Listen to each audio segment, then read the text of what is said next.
Muscles and tendons, we're going to go into the upper limb, shoulder, rotator cuff. Rotator cuff, like the Achilles, is one of these hot spots where a lot of tendinopathies tends to happen. And it gets worse and worse with time, particularly when you have that forward head posture. Then you get this rotator cuff tendinopathy as well. So I feel this is an effective way to increase blood supply into the tendon, into the nerves of the tendon. And in turn, that will increase blood supply to the tendon itself. The rotator cuff muscles we're interested in is the supraspinatus, infraspinatus, and teres minor. I want to kind of gap the joint, so I'm stretching that tendon, so I'm stretching the nerves.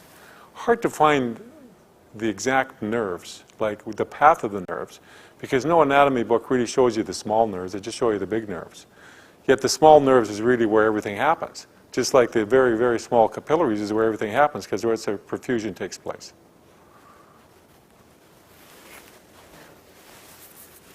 So the blanket's on my right shoulder because I'm working on her right shoulder.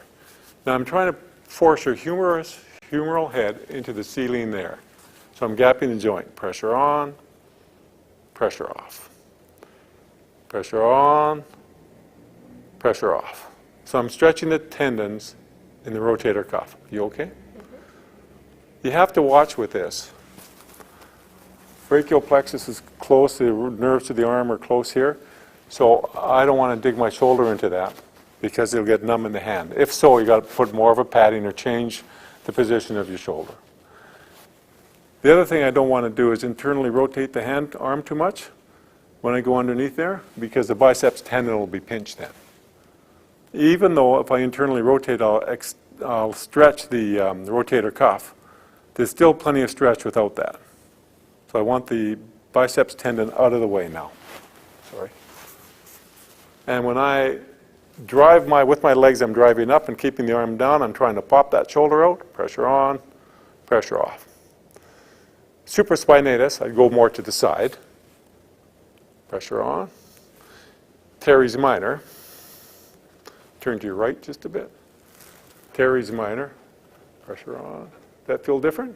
Mm-hmm. Pressure on, pressure off. Rotator cuff. All these procedures I show you, it's just not the one way to do it. This is just one way of doing it, but there's other ways as well. As a matter of fact, when I figured these procedures out, there's many steps before I got to this last one.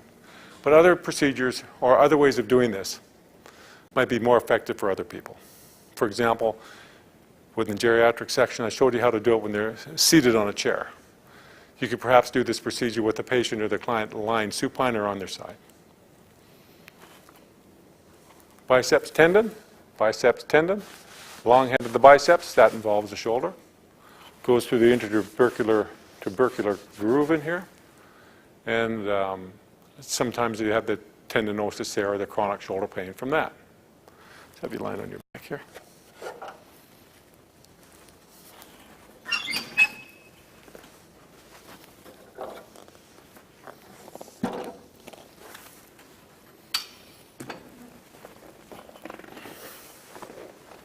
Slide towards me.